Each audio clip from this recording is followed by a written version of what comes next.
Hello ಎಲ್ರಿಗೂ ನಮಸ್ಕಾರ. ನಾನು ನಿಮ್ಮ ಪ್ರೀತಿಯ ಗೀತಾ ಬಸವರಾಜು. ಇವತ್ತಿನ ದಿನ ನಾನು ನಿಮ್ಮೆಲ್ಲರಿಗೂ ತೋರಿಸೋದಕ್ಕೆ ಹೊರಟಿರ್ತಕ್ಕಂಥ ಒಂದು ಸಾಂಪ್ರದಾಯಿಕ ಕೈರುಚಿ ಯಾವುದು ಅಂತಂದರೆ, ಪುಡಿ ಹಾಕಿರ್ತಕ್ಕಂತಹ ಚಿತ್ರಾನ್ನವನ್ನು ಹೇಗೆ ಮಾಡೋದು ಅಂತ. ಆ ಚಿತ್ರಾನ್ನದಲ್ಲೇ ಒಂದು 3-4 ರೀತಿಯಲ್ಲಿ ಮಾಡ್ತೇವೆ. ಅದರಲ್ಲಿ ಪುಡಿ ಹಾಕಿ ಮಾಡ್ತಕ್ಕಂಥ ಚಿತ್ರಾನ್ನದ ಗೊಜ್ಜು ಅಂತಂದರೆ ತುಂಬಾ ಸ್ಪೆಷಲ್ ಆಗಿರುತ್ತೆ. ಏಕೆ ಅಂತಂದರೆ ಇದು ನಮ್ಮ ಹಿರಿಯರು ಹೇಳ್ಕೊಟ್ಟಿರ್ತಕ್ಕಂತಹ ಹಳೆ ಕಾಲದ ಒಂದು ರೆಸಿಪಿ ಅಂತಲೇ ಹೇಳ್ಬೋದು. ಹಳೆ ಕಾಲದ ಸಾಂಪ್ರದಾಯಿಕ ಅಡುಗೆಗಳು ಎಲ್ರಿಗೂ ತುಂಬಾ ಇಷ್ಟ ಆಗುತ್ತೆ. ಸೊ ಬನ್ನಿ ನೋಡ್ಕೊಂಡು ಬರೋಣ ಪುಡಿ ಹಾಕಿರ್ತಕ್ಕಂಥ ಚಿತ್ರಾನ್ನಕ್ಕೆ ಏನೇನೆಲ್ಲ ಸಾಮಗ್ರಿಗಳು ಬೇಕಾಗುತ್ತೆ, ಎಷ್ಟು ಪ್ರಮಾಣದಲ್ಲಿ ಬೇಕಾಗುತ್ತೆ ಅಂತ. ಮೊದಲಿಗೆ ಪುಡಿಯನ್ನು ಪ್ರಿಪೇರ್ ಮಾಡ್ಕೊಂಡು ಬಿಡೋಣ. 8 ಸ್ಪೂನ್ಗಳಾಗೋಷ್ಟು ಎಳ್ಳನ್ನು ಸಣ್ಣಗೆ ಹುರಿಯಲ್ಲಿ ಕೆಂಪಗೆ ಚಟಪಟ ಅನ್ನೋವರೆಗೂ ಹುರಿದು ಒಂದು ಪ್ಲೇಟ್ಗೆ ಬಗ್ಸಿಟ್ಕೊಳ್ಳಿ. ಇದು ನಾನು 8 ಈರುಳ್ಳಿಗೆ ಅಳತೆ ಹೇಳ್ತಿದ್ದೀನಿ ಪುಡಿ. 8 ಈರುಳ್ಳಿ ಹಾಕಿದ್ರೆ ನಾವು 2 ಟೈಮ್ಗೆ 4 ಜನ ತಿನ್ಕೋತೀವಿ, ಸಾಕಾಗುತ್ತೆ 2 ಪಾವ್ ಅಕ್ಕಿಗೆ ಗೊಜ್ಜು. ಹಾಗೆ ಈಗ ಎಳ್ಳು ಆದ ನಂತರ ಜೀರಿಗೆ 2 ಸ್ಪೂನನ್ನು ಕೆಂಪಗೆ ಹುರಿದು ಅದೇ ತಟ್ಟೆಗೆ ಹಾಕಿಟ್ಕೊಳ್ಳಿ. ಈಗ ಕಡಲೆಪಪ್ಪು 4 ಸ್ಪೂನು, ಅದನ್ನು ಅಷ್ಟೇ ಕೆಂಪಗೆ ಮೀಡಿಯಮ್ ಉರಿಯಲ್ಲೇ ಹುರಿದಿಟ್ಕೊಳ್ಳಿ. ಉರಿ ಇಡಬೇಡಿ ಯಾವುದೇ ಕಾರಣಕ್ಕೂ.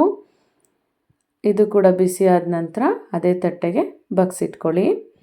ಈಗ 2 ಚಿಕ್ಕ ಪೀಸ್ ಚಕ್ಕೆ, 4 ಲವಂಗ, ಒಂದು 10-12 ಕಾಳು ಮೆಂತ್ಯ, ಇಷ್ಟನ್ನು ಹುರಿದು ಅಂದರೆ ಬಿಸಿ ಮಾಡ್ಕೊಳ್ಳಿ. ಸೀದೋಗ್ಬಿಡುತ್ತೆ ತುಂಬ ಇದು ಮಾಡಿದ್ರೆ. ಸುಮ್ಮನೆ ಇಡೀ ಬಿಸಿ ಥರ ಮಾಡಿಕೊಂಡು ಅದೇ ತಟ್ಟೆಗೆ ಬಗ್ಸಿಟ್ಕೊಳ್ಳಿ. ಈಗ ಪುಡಿ ಎಲ್ಲನೂ ಒಂದು ತಟ್ಟೆಯಲ್ಲಿ ಬಗ್ಸಿ ಪಕ್ಕಕ್ಕೆ ಇಟ್ಬಿಡಿ, ಅದು ಸ್ವಲ್ಪ ತಣ್ಣಗಾಗಲಿ. ಈಗ ನಾವೇನು ಮಾಡೋಣ, ಮೀಡಿಯಮ್ ಸೈಜ್ದು 8 ಈರುಳ್ಳಿಗಳನ್ನು ತೆಗೆದುಕೊಂಡಿದ್ದೀನಿ. ಒಂದು ಕಡೆ 2 ಪಾವ್ ಅಕ್ಕಿಯನ್ನು ಸಹ ಬೇಯೋದಕ್ಕೆ ಇಟ್ಟಿದ್ದೀನಿ.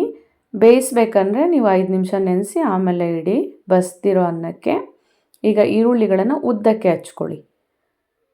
ಈರುಳ್ಳಿ ಕರಿಬೇವು ಮತ್ತು ಮೆಣಸಿನ್ಕಾಯಿ, ಇಷ್ಟಕ್ಕೆ ನಾನು 15 ಮೆಣಸಿನ್ಕಾಯಿಗಳನ್ನು ತೆಗೆದುಕೊಂಡಿದ್ದೀನಿ. ಈಗ ಒಂದು ಬಾಣಲೆಯಲ್ಲಿ ಎಣ್ಣೆ ಹಾಕಿ 1 ಕಪ್ ಕಡಲೆ ಬೀಜವನ್ನು ಎಣ್ಣೆ ಕಾದ ನಂತರ ಮೊದಲಿಗೆ ಫ್ರೈ ಮಾಡಿ ತೆಗೆದು ಪಕ್ಕಕ್ಕೆ ಇಟ್ಬಿಡಿ. ಈಗ ನೋಡಿ ನಾನು ಎಣ್ಣೆ ಸ್ವಲ್ಪ ಜಾಸ್ತಿನೇ ಹಾಕಿ, ಇದು ಗೊಜ್ಜಿಗೆ ಸ್ವಲ್ಪ ಜಾಸ್ತಿ ಬೇಕಾಗುತ್ತೆ.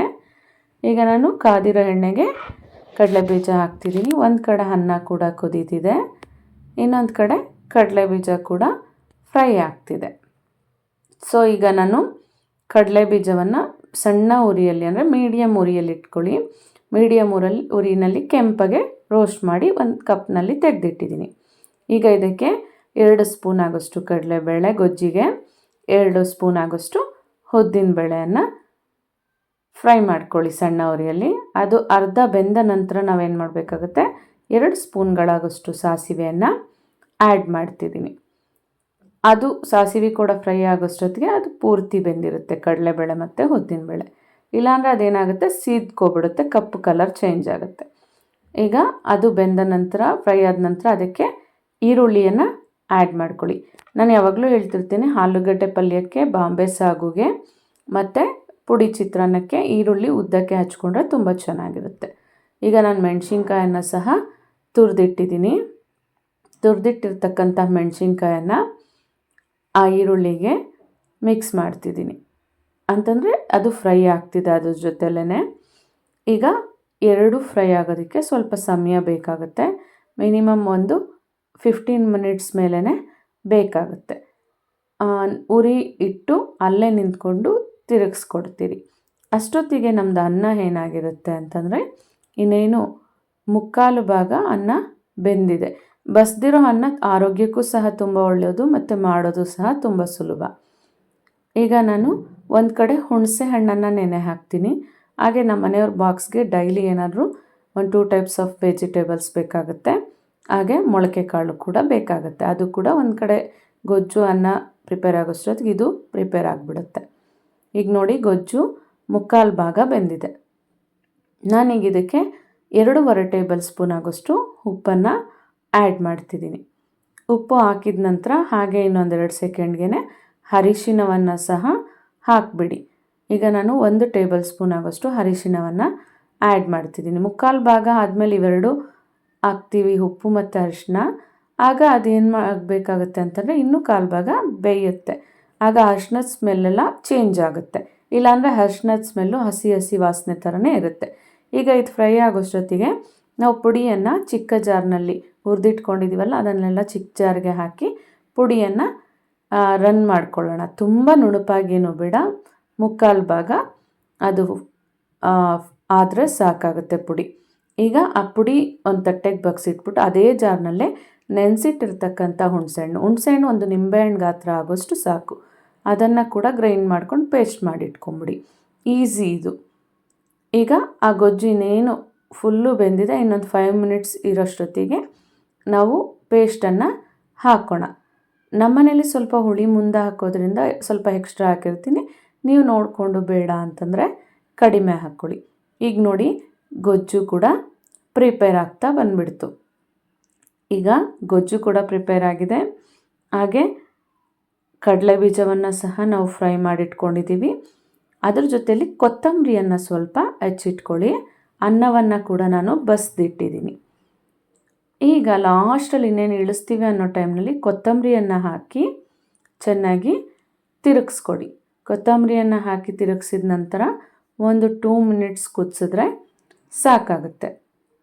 ಈಗ ಹುಣಸೆಹಣ್ಣು ಹಾಕಿರ್ತಕ್ಕಂಥ ಚಿತ್ರಾನ್ನದ ಗೊಜ್ಜು ಒಂದು ಕಡೆ ರೆಡಿ ಇದೆ, ಒಂದು ಕಡೆ ಪುಡಿ ಕೂಡ ರೆಡಿ ಇದೆ. ಹಾಗೆ ನಮ್ಮನೇಲಿ ಇವತ್ತು ನಾನು ಲೇಟ್ ಆಗುತ್ತೆ ಪೂಜೆ ಮಾಡು ಅಂತ ಹೇಳಿದ್ದಕ್ಕೆ ನನ್ನ ಮಗನೇ ಎಲ್ಲ ಹೂವು ಜೋಡಿಸಿ ದೇವ್ರ ಗುಡಿಗೆ ಅಲಂಕಾರ ಮಾಡಿ ಪೂಜೆಯನ್ನು ಸಹ ಮುಗಿಸ್ಬಿಟ್ಟ. ಹಾಗೆ ಬಾಗಿಲು ಪೂಜೆಗೆ ಏನೇನೆಲ್ಲ ಸಿದ್ಧತೆ ಬೇಕು ಎಲ್ಲವನ್ನು ಅವನು ಮಾಡ್ತಾನೆ. ನಾವು ಮಕ್ಕಳಿಗೆ ಚಿಕ್ಕಂದಿನಿಂದಲೇ ಒಂದು ಒಳ್ಳೆ ಸಂಸ್ಕಾರವನ್ನು ಕಲಿಸ್ಬೇಕಾಗತ್ತೆ. ಸೊ ಅವನು ಡೈಲಿ ತುಳಸಿಗೆ ನೀರು ಹಾಕಿ ಎಲ್ಲವನ್ನು ಸಹ ಮುಗಿಸ್ತಾನೆ. ಈಗ ನೋಡಿ ಎಲ್ಲವೂ ರೆಡಿ ಇದೆ. ಅವನು ಕೂಡ ಪೂಜೆ ಮಾಡ್ಕೊಂಡು ಬರೋಷ್ಟ್ರೊಳಗಡೆ ನಾನೆಲ್ಲವನ್ನು ಜೋಡಿಸಿ ಸಿದ್ಧತೆ ಮಾಡಿಟ್ಕೊಂಡಿರ್ತೀನಿ. ಅಂದರೆ ಲಂಚ್ ಬಾಕ್ಸ್ಗಳು ಬೇಕಾಗುತ್ತೆ, ಎಲ್ಲವೂ ಬೇಕಾಗುತ್ತೆ. ಮೊದಲಿಗೆ ಗೊಜ್ಜನ್ನು ಒಂದು ಬಾಕ್ಸಿಗೆ ತೆಗೆದು ಅದೇ ಬಾಣಲೆಯಲ್ಲಿ ಅನ್ನವನ್ನು ತೆಗೆದಿಟ್ಬಿಡಿ. ಬಸ್ದಿರೋ ಅನ್ನ ಆಗಿರೋದ್ರಿಂದ ಬೆರೆಸೋ ಟೈಮಲ್ಲಿ ಮುದ್ದೆ ಆಗಿಬಿಡುತ್ತೆ ಬಿಸಿ ಇದ್ದರೆ. ಈಗ ಅವನು ಪೂಜೆ ಮುಗಿಸೋದ್ರೊಳಗಡೆ ನಾನು ಎಲ್ಲವನ್ನು ತೆಗೆದು ರೆಡಿ ಮಾಡಿಟ್ಟಿದ್ದೀನಿ.